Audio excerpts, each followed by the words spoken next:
এত কষ্ট করে এত ভালো ক্যামেরা দিয়ে ভিডিও করে ভিডিও এডিট করে তারপর যদি আমরা ফেসবুকে আপলোড করি সেই ভিডিওগুলো ফেটে যায়। এই প্রবলেমটা ম্যাক্সিমাম লোকেরই হয়, আমার ক্ষেত্রেও এমন হয়েছে। তো আমি একটা সলিউশন বের করার চেষ্টা করছি, মোটামুটি কাজ হয়েছে, সেই জন্যই আজকে ভিডিওটি তৈরি করা। আজকে একটি ট্রিক্স শিখিয়ে দেব কিভাবে ভিডিও আপলোড করলে ভিডিও ফাটার সম্ভাবনা কম থাকে। তো চলুন আমরা সরাসরি মোবাইল স্ক্রিনে চলে যাব এবং মোবাইল স্ক্রিন থেকে আপনাদেরকে দেখাই যে কিভাবে আপনারা ভিডিও আপলোড করলে আপনাদের ভিডিওটা ফাটবে না। সো আমরা মোবাইল স্ক্রিনে চলে আসলাম। আমরা সাধারণত ফেসবুকে যখন ভিডিও পাবলিশ করি বা আপলোড করি তখন আমরা আমাদের পেজে চলে যাই, এখান থেকে ক্রিয়েট রিলস কিংবা এখান থেকে যে রিলস অপশন আছে কিংবা অনেকেই আবার এখান থেকে যে প্লাস আইকন আছে এখানে ক্লিক করে আপনারা ভিডিও বা রিলস আপলোড করেন। তো এখান থেকে আপলোড করলে বেশিরভাগ সময় ভিডিও ফেটে যায়, সেটা যত ভালো কোয়ালিটির ভিডিও হোক না কেন মাঝে মাঝে ভিডিওগুলো ফেটে যায়।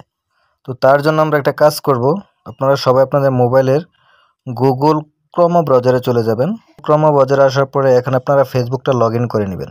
এখানে আমার পেজটা লগ ইন করা আছে, আপনারা আপনাদের প্রোফাইল বা পেজটা লগ ইন করে নেবেন। লগ ইন করে নেওয়ার পরে এখানে যে একদম কর্নারে যে প্রোফাইল আইকনটা আছে এখানে ক্লিক করবেন। এখানে ক্লিক করার পরে যেখানে দেখেন, আমি একটু বড় করে দেখাই, এখানে দেখেন এখানে লেখা আছে মেটা বিজনেস সুইট। আপনারা এই মেটা বিজনেস সুইটে ক্লিক করবেন। মেটা বিজনেস সুইটে ক্লিক করার পরে আপনার সামনে এরকম ভাবে আসবে। তো এখানে দেখেন বেশ কয়েকটা অপশন আছে, এখানে আছে ক্রিয়েট পোস্ট, তারপর আছে ক্রিয়েট রিল। আপনারা যদি রিল ক্রিয়েট করতে চান তাহলে এখানে রিলে ক্লিক করবেন, যদি ভিডিও পাবলিশ করতে চান তাহলে ক্রিয়েট পোস্টে ক্লিক করবেন। যেহেতু আমি রিলস আপলোড করবো আজকে, আমি আপনাদেরকে দেখাবো, তো তার জন্য আমি ক্রিয়েট রিলসে ক্লিক করব। আপনারাও ক্রিয়েট রিলে ক্লিক করবেন। ক্রিয়েট রিলে ক্লিক করার পরে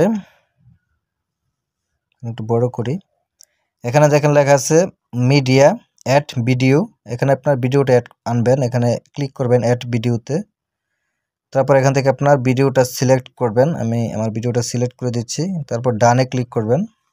এখানে দেখেন ভিডিওটা আপলোড হচ্ছে, যেখানে পার্সেন্ট উঠতেছে, এখানে 100% হলে আমাদের ভিডিওটা আপলোড হয়ে যাবে, অর্থাৎ রেডি হয়ে যাবে। তারপর হচ্ছে আমরা এখান থেকে টাইটেল দিয়ে দিব, এখানে যে ক্যাপশন রিল, এখানে আপনারা রিলের ক্যাপশনটা দিয়ে দিবেন।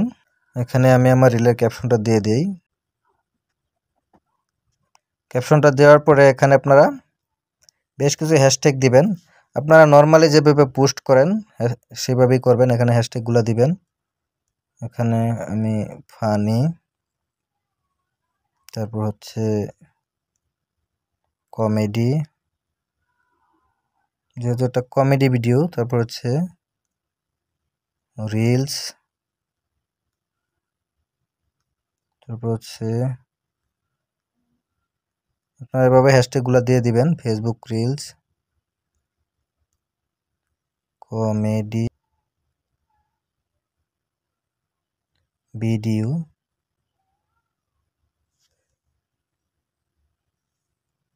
বাস এভাবে হ্যাশট্যাগুলো দেওয়ার পরে এখানে দেখেন একটা জিনিস, এখানে চেকিং ফর কপিরাইট কন্টেন্ট, এখানে আপনার ভিডিওটা কি কপিরাইট আছে কিনা এখানে চেক করে দিবে তারা। এখান থেকে আপনি দেখতে পারবেন যে আপনার ভিডিওটাতে কপিরাইট আসছে কিনা।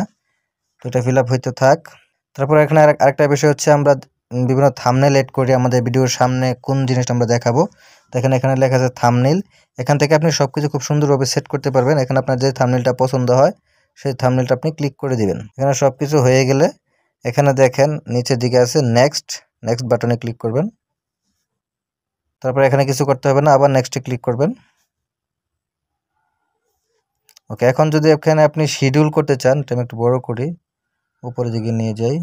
এখানে দেখেন যদি আপনি এটা শিডিউল করতে চান তাহলে এখানে শিডিউল অপশন আছে, যদি এখনই শেয়ার করতে চান এখনই শেয়ার করতে পারবেন, এবং যদি ড্রাফটে সেভ করে রাখতে চান ড্রাফটে সেভ করে রাখতে পারবেন।